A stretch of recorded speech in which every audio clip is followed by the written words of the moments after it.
feliz de estar com vocês aqui nessa noite, a gente compartilhando a palavra, sendo ministrados pelo Senhor. Essa canção e esse tempo que nós tivemos aqui agora, tem sido particularmente um momento muito específico que eu tenho vivido com Deus.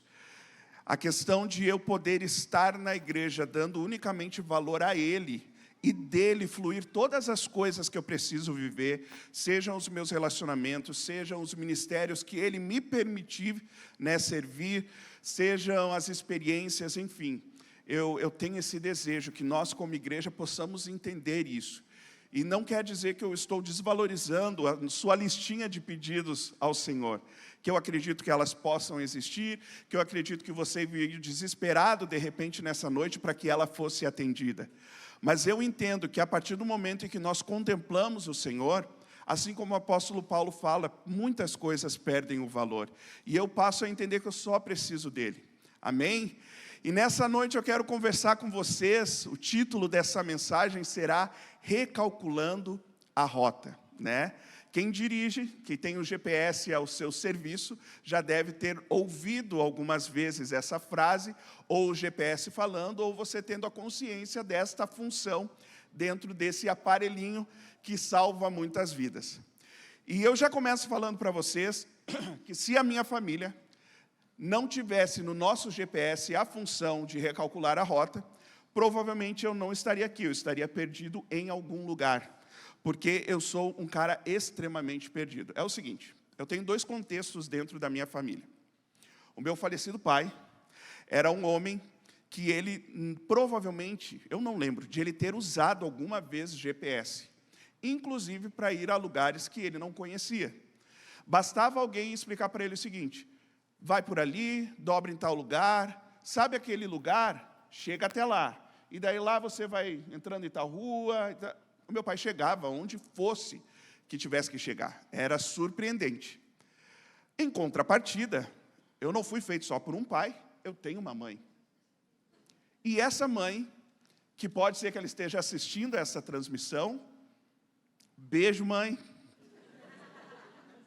E de repente ela vai comentar ali, a minha mãe, ela é livre ali, transparente, mãe raiz.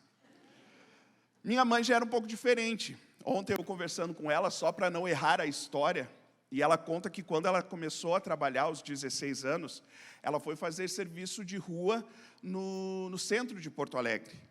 E a minha avó, preocupada que ela fosse no primeiro dia de trabalho e nunca mais voltasse, colocou no bolso dela um bilhete com o nome e o endereço. E ela disse, se tu te perder, tu mostra para alguém esse bilhete, para a pessoa te trazer de volta para casa. Ela diz que ela também fez um mapinha com os nomes das ruas do centro de Porto Alegre, que a minha avó conhecia muito bem, mas a minha mãe não conhecia. E ela disse, se eu ia por uma rua, eu tinha que voltar pela mesma. Se eu trocasse, eu já me perdia. E daí nasceram os 3 filhos, lindos, grandes, dá para ver, grandões, e saíram igualzito à mãe. Um mais perdido que o outro. A minha irmã está tentando dizer que ela não. Mas ela não é porque ela tem o Lucas na vida dela, que é igual ao meu pai. Parece que é filho do meu pai. O Lucas se acha em qualquer lugar. Eu tenho meu GPS, que é a Kelly também, que a Kelly se acha em qualquer lugar. Mas a gente é muito perdido, igual a mãe. Então, se eu não tivesse essa função de recalcular a rota no meu GPS, eu estava perdido, gente. Eu lembro uma vez, fui convidado, recebi um ilustre convite de ministrar em um retiro de jovens em Gramado. Eu saí aqui de Novo Hamburgo e levei 3 horas para chegar em Gramado. Com o GPS. Ele recalculou a rota, eu perdi as contas de quantas vezes ele fez isso. E eu lembro que uma hora eu desci do carro, cheguei numa casa e eu falei assim, meu amigo, me ajuda, eu preciso chegar em Gramado. E eu estou perdido. E ele me olhou e disse, eu sei, tu já passou 3 vezes pela minha casa. Como é que eu cheguei em Gramado? Eu andando, cruzou um carro, eu pulei na frente do carro. Eu saí do meu, pulei na frente, fiz assim, ele parou, eu disse, para onde tu está indo? Ele disse, estou indo para Gramado. Eu disse, não te preocupa, eu vou te seguir porque eu preciso chegar lá, mas eu estou perdido. Ele, não, tranquilo. E assim fiz, e eu fui até a casa dele. Ele olhou para mim e disse, eu acho que não é aqui que tu quer vir, né? Eu disse, claro, cara, me desculpa. E dali eu me achei, graças a Deus. Quando eu era líder de jovens aqui na CTF, eu lembro que nós acabávamos o culto e o jovem gosta de ficar até tipo 10 horas da madrugada reunidos, né? Porque para mim esse horário é 10 horas da madrugada. Depois disso eu não aguento mais. Não, mas a gente ia longe, a gente ficava lá em comunhão, comendo, brincando, se divertindo e tal. E tinha uma galera, eu não sei se ela está aqui, a Natália do Renan, não está, de novo, faltou o culto. Ela veio de manhã, poxa vida, ela veio de manhã, galera.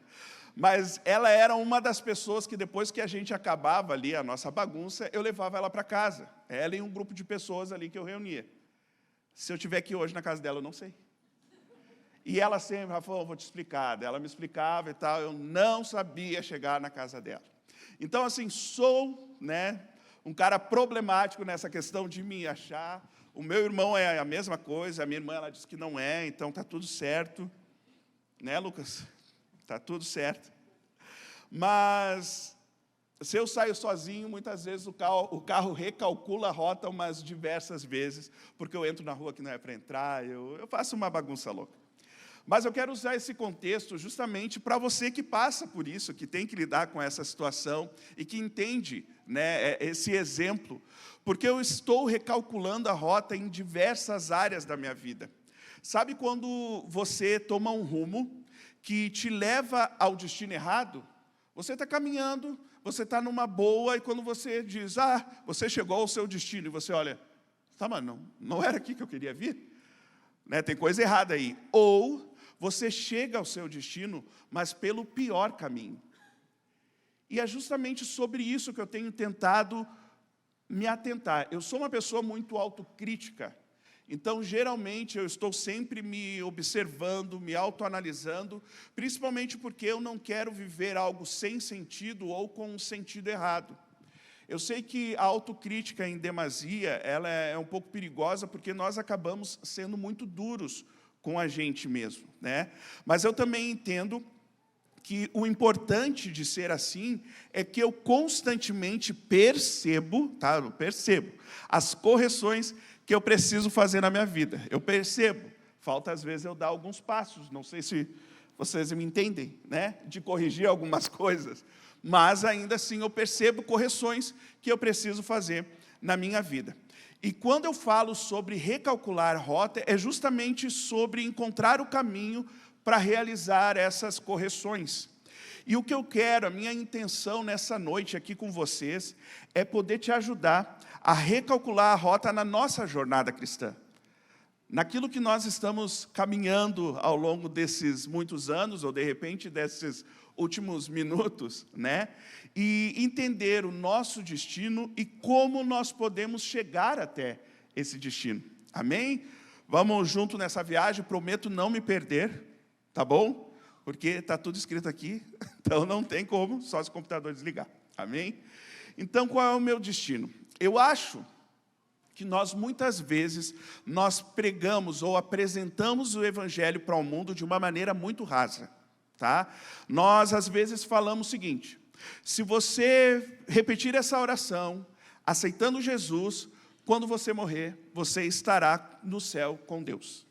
Basicamente isso, né? E eu já ouvi muito isso, e eu já falei muitas vezes isso. Aceite Jesus na sua vida, receba Ele na sua vida, e quando você morrer, você morará com o Senhor eternamente nos céus.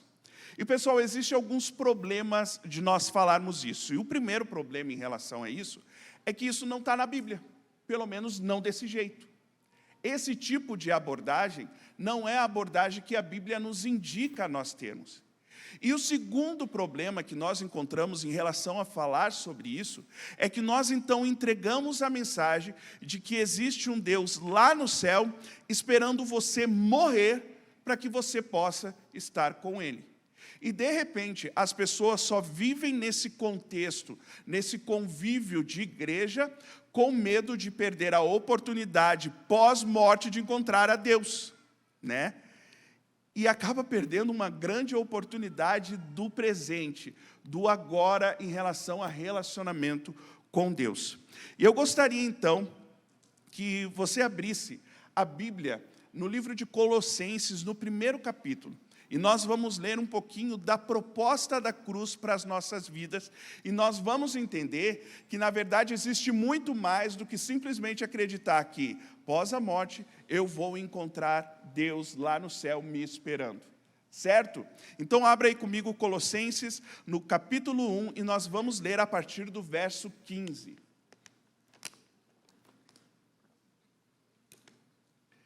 Colossenses 1, verso 15, diz o seguinte, falando sobre Jesus, o qual é a imagem do Deus invisível, o primogênito de toda a criação, porque nele foram criadas todas as coisas que há nos céus e na terra, visíveis e invisíveis, sejam tronos, sejam dominações, sejam principados, sejam potestades, tudo foi criado por ele e para ele. Vamos segurar só um pouquinho para a gente entender aqui. Às vezes nós acreditamos que quando Deus ele criou o mundo, depois de muitos anos, quando veio o pecado sobre o mundo, quando o diabo começou a fazer uma bagunça maluca, que ele então enviou Jesus, para que Jesus então pudesse morrer, para que pudesse ressuscitar, para que ele viesse acabar com o pecado e nos dar acesso de novo aos céus. Parece que Jesus, ele entra em cena no momento que o pecado entra no mundo. E, na verdade, nós estamos lendo aqui que não. Porque esse texto ele nos mostra que quando Deus ele estava criando o mundo, Jesus já estava lá. Ele já estava fazendo parte desse negócio como um agente criativo, como um agente de criação de Deus, naquele momento em que ele estava criando o mundo. Em Jesus e para Jesus foram feitas todas as coisas, por isso que a palavra define Jesus como o primogênito da criação. Ele é o início de toda a criação. Então nós entendemos que, existe um contexto maior. Jesus estava envolvido em muito mais coisa do que nós às vezes costumamos envolvê-lo. Desde o início da criação ele já estava lá, e a palavra nos diz, ele é o primogênito da criação, o primeiro da criação. E nós seguimos ali no verso 17, lendo o seguinte, e ele é antes de todas as coisas, e todas as coisas subsistem por ele. E ele é o cabeça do corpo, da igreja, e é o princípio e o primogênito dentre os mortos, para que em tudo tenha a preeminência.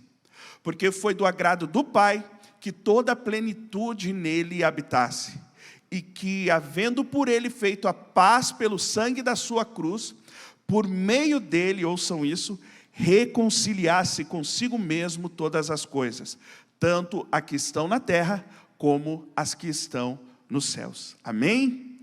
Pessoal, essa passagem, ela também fala, nós encontramos então Jesus sendo primogênito de duas coisas. O primogênito da criação e o primogênito dentre os mortos. Às vezes parece meio estranho essa expressão de ser primogênito dentre os mortos, mas eu vou lhe explicar o porquê o apóstolo Paulo ele fala sobre isso. Todas as coisas, como nós lemos, elas eram criadas em Deus, em Jesus, e quando Jesus ele morreu, toda a criação morreu com ele também. Só que quando ele ressuscitou, ele se torna então o primogênito dentre os mortos. O plano que Deus tinha lá no jardim, ele recomeça quando Jesus ressuscitou. Então, por que ele é definido como primogênito dentre os mortos também?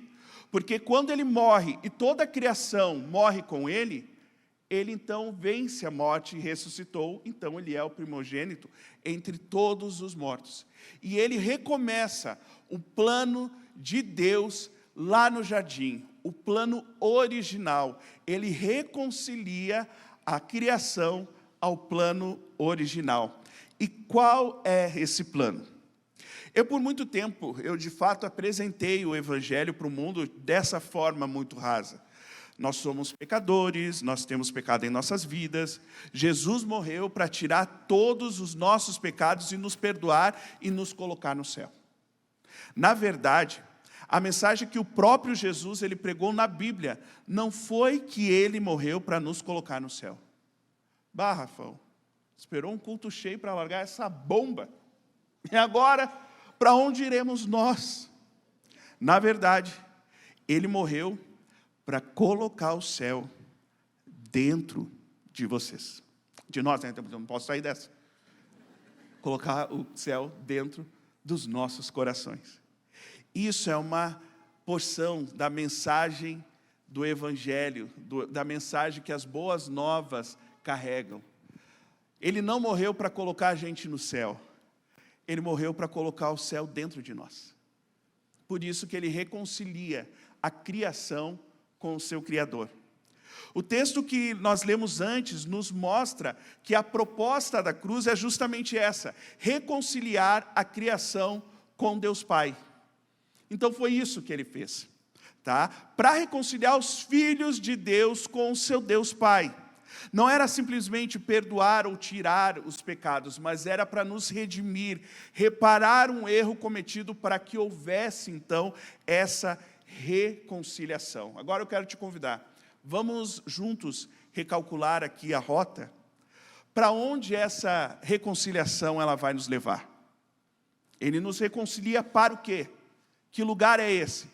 Eu preciso ter essa compreensão. E é justamente sobre isso que eu quero hoje ajudá-los. É por isso desse contexto de vamos recalcular a rota, porque pode ser que a gente está seguindo num caminho meio perdidos, né? Tipo, onde é que eu vou chegar? O que eu posso experimentar? E tem muita coisa de Deus para ser derramado dentro dessa revelação que nós vamos conversar agora. E para entender isso, nós precisamos olhar lá para o início, onde nós lemos sobre o plano original de Deus. Isso que eu vou ler para vocês, o que eu vou conversar com vocês, eu amo muito. Há tempos atrás eu ouvi o Nick Billman ministrando a respeito disso, e é muito forte essas palavras, essa revelação que Deus traz a respeito do seu plano original. Então Deus estava com Jesus e com o Espírito no meio do nada. E ele determinou o início da criação ao som da sua voz. A reverberação da voz do Senhor criava todas as coisas. Isso é muito poderoso. Ele falava, haja luz, e houve luz. E eu fico imaginando como isso se formou. Como é que aconteceu esse momento tão poderoso, onde ele só liberava a sua voz, e a voz ia se tornando criação de Deus.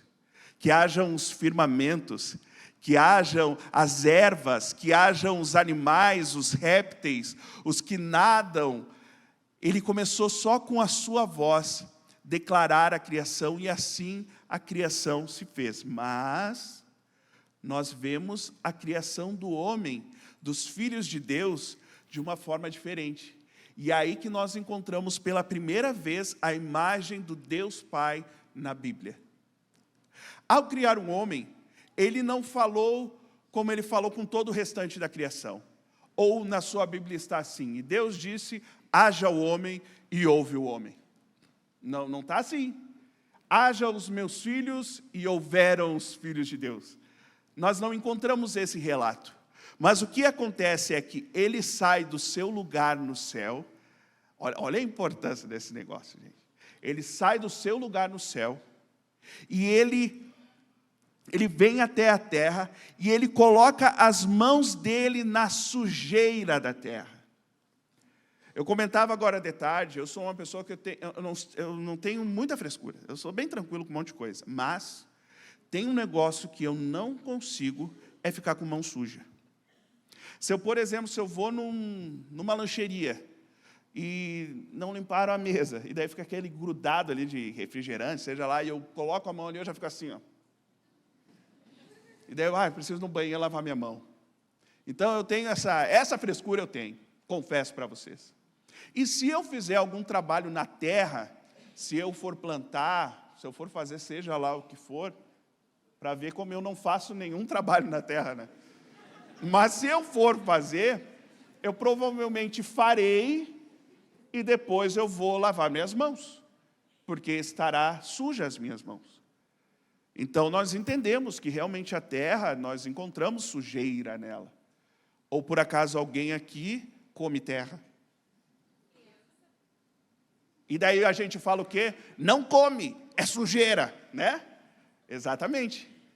Eu conheço uma pessoa que comeu terra, que tinha desejo de comer terra quando estava grávida.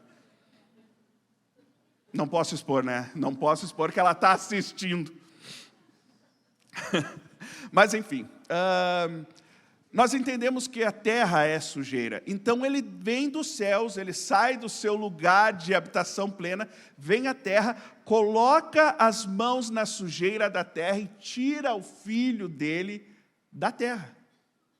Só que ao momento que ele tira o filho dele, nós recebemos uma imagem, a primeira imagem de Deus Pai, que é a seguinte: nós temos um Deus Pai, que a imagem que nós temos do Deus Pai é de um pai que não tem medo de colocar as mãos na sujeira do mundo para tirar o filho da sujeira.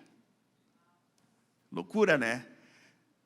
O passo que Deus dá é para nos entregar essa mensagem, porque nós precisaríamos dela em algum momento. Porque hoje nós entendemos que nós também fomos resgatados da sujeira do pecado. E quem fez essa obra foi Deus Pai enviando o seu Filho para nos resgatar desse lugar. E essa é a primeira imagem que nós temos de Deus Pai, colocando as mãos na sujeira da terra e tirando o Filho dessa sujeira. Mas, quando o Filho sai desse lugar, ele não sai com vida. Deus ele precisava soprar em Adão para ele então receber o Espírito dele. A palavra no hebraico para soprar, ela é a mesma usada para Espírito de Deus, que é ruá. Então essa mesma palavra é a palavra que, se nós vemos no hebraico, ela vai estar ali no lugar de soprar. Então literalmente, quando Deus ele soprou nas narinas de Adão, ele literalmente entregou, ele colocou em Adão o seu espírito, o espírito dele dentro de Adão. Agora pensa comigo, nessa manobra, o homem vem à vida. Qual foi a primeira coisa que Adão viu quando ele abriu os olhos? Tenta pensar comigo, meu irmão. Não é difícil de entender isso. Deus vai lá, sopra nas narinas de Adão. Adão abre os olhos e ele vê o quê? O rosto do pai dele olhando em seus olhos. Que imagem, meu irmão.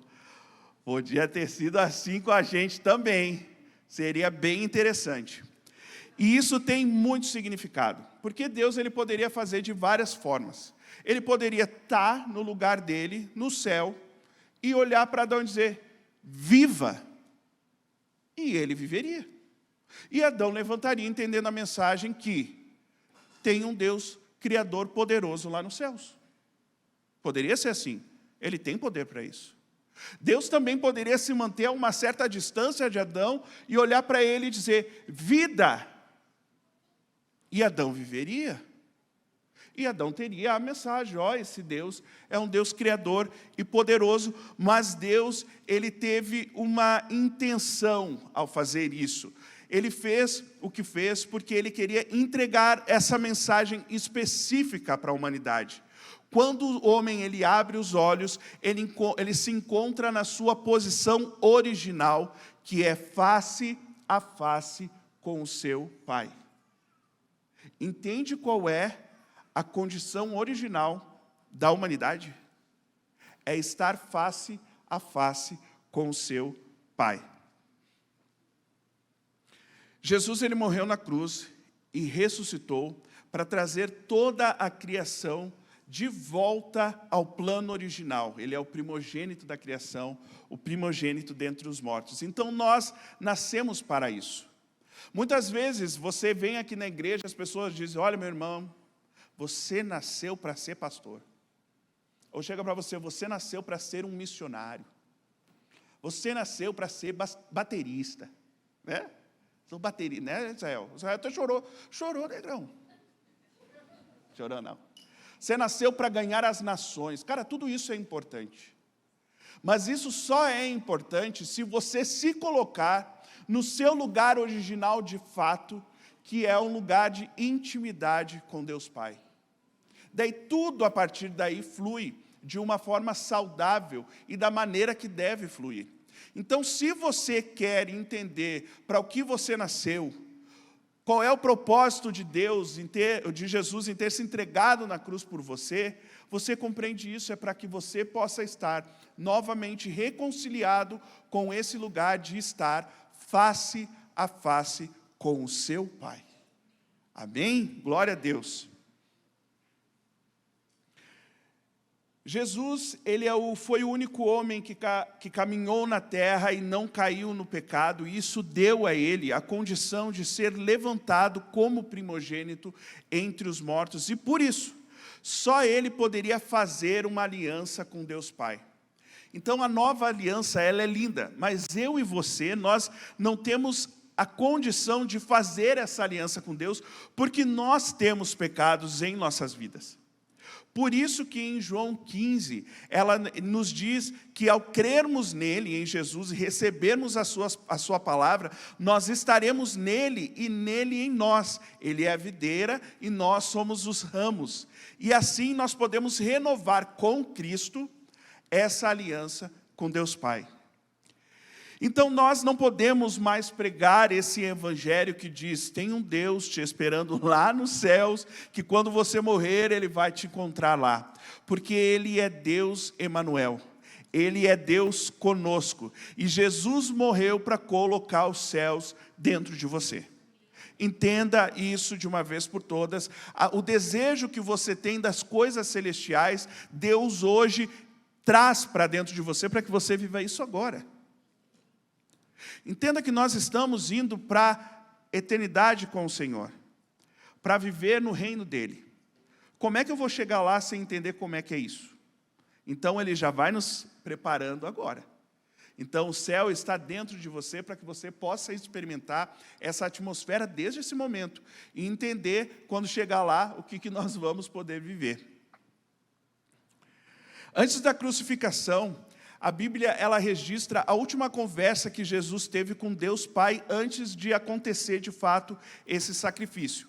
E nessa conversa, Jesus diz o seguinte, nós encontramos essa conversa em João 17.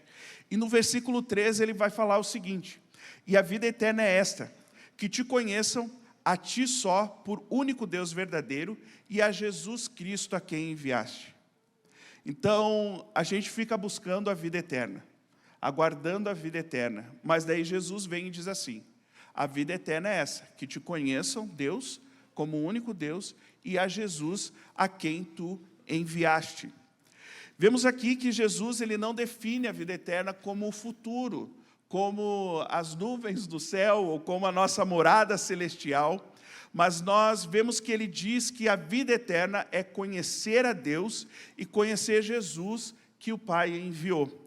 Então, nessa palavra, a palavra conhecer, no grego, ela está escrita como gnosko, que ela é a definição de conhecimento mais profundo e íntimo que existe na palavra. Outras palavras são usadas para indicar conhecimento, mas essa palavra, ela está nesse contexto.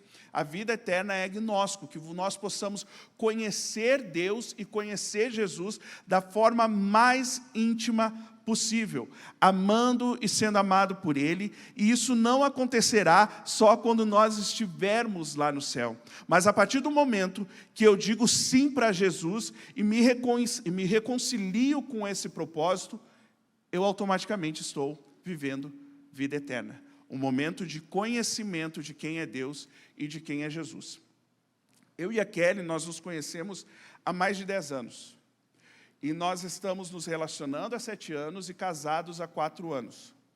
E nós nos conhecemos muito bem.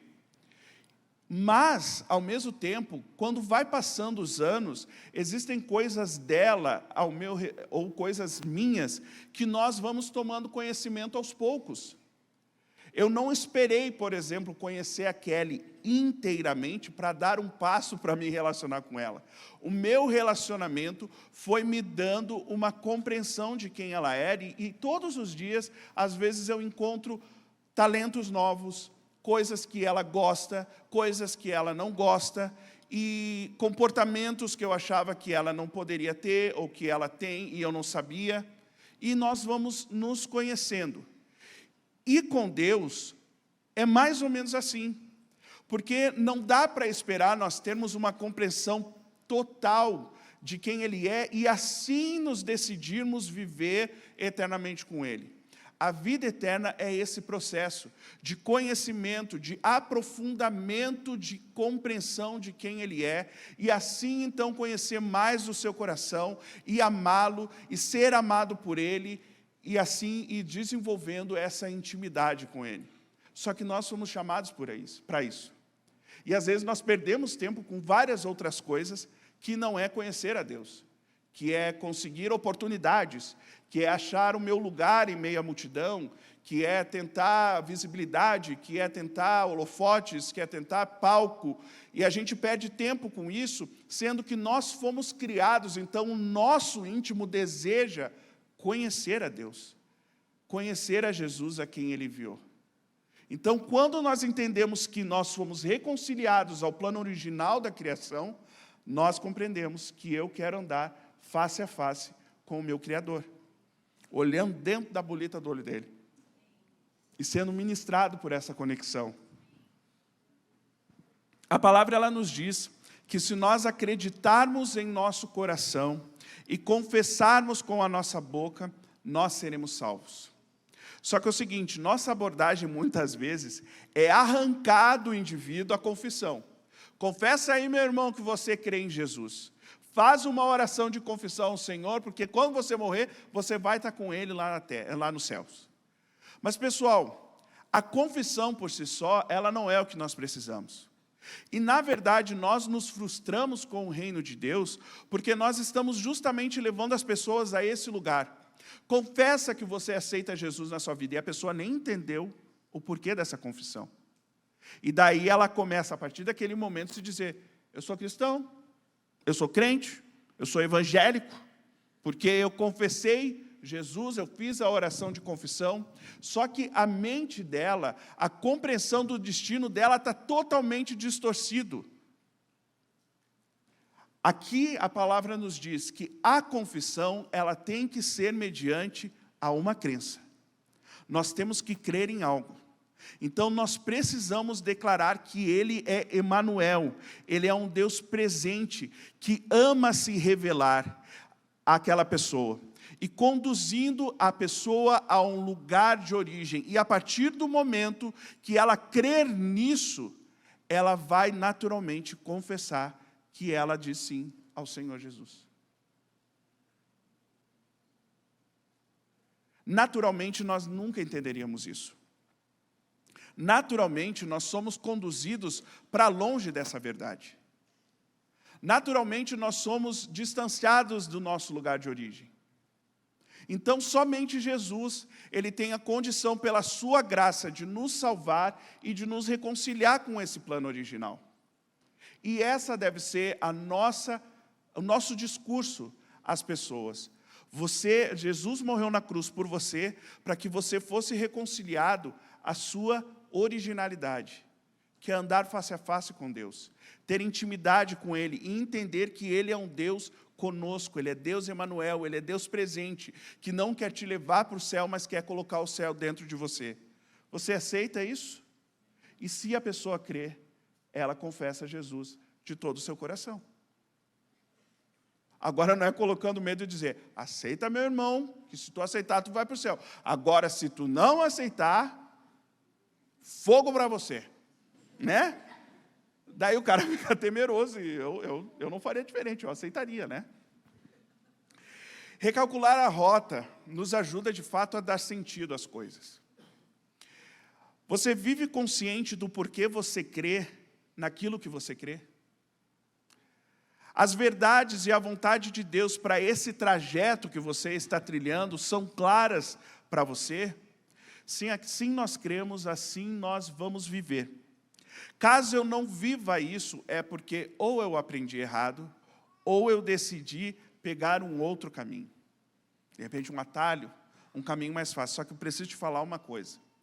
Para esse destino que nós estamos falando, não existe caminhos, existe somente um caminho. E esse caminho tem nome e é Jesus. Então, se você decidiu pegar qualquer outro caminho, Escolha sua, você é livre para fazer isso. Só que eu só preciso te avisar que você vai ser levado para um destino para o qual você não foi criado. Então nós precisamos recalcular a rota. Voltar ao trajeto certo, ao caminho certo e saber aonde eu quero chegar. E se por algum motivo eu sou desovado num lugar que não é o meu lugar, eu digo, não é aqui que eu quero parar. Eu vou encontrar o caminho para eu chegar de fato onde eu tenho que chegar. No meu plano original, face a face com Deus Pai. Amém? Se coloque de pé.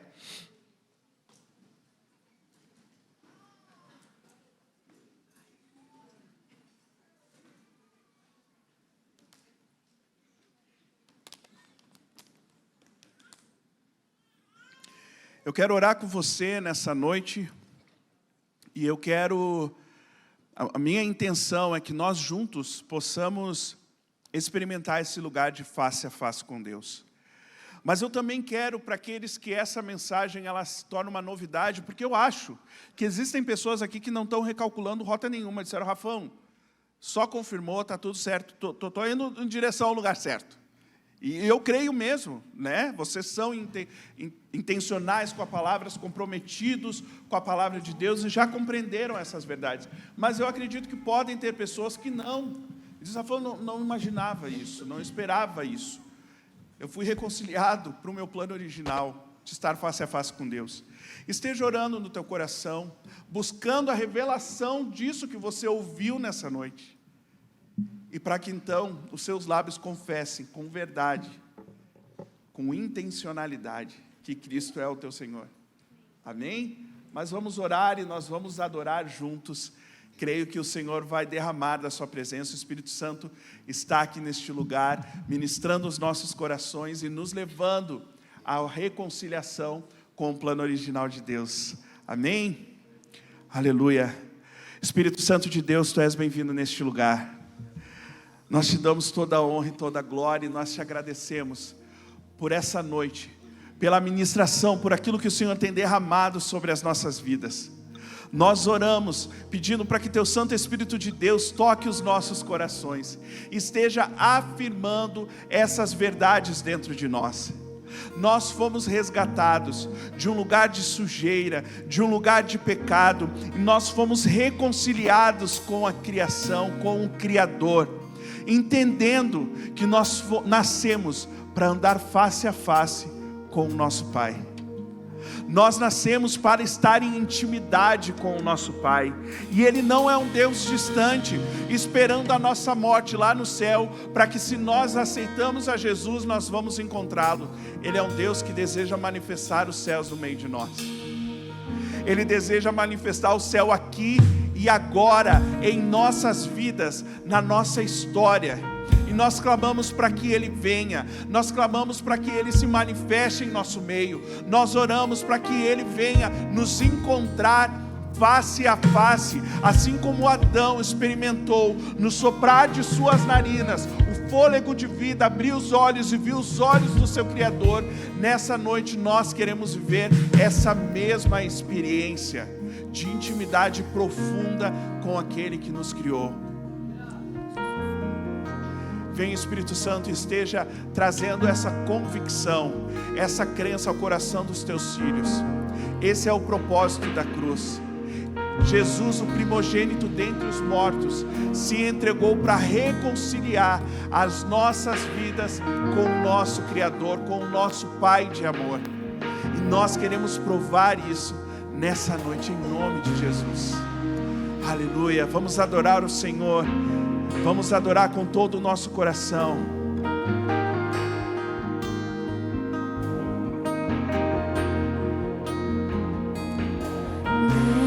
Lembrem da canção, Cristo é o retrato de Deus, do que foi feito e antecedeu primeiro, antes do nascer, fez justiça em si, morreu, supremacia e trono são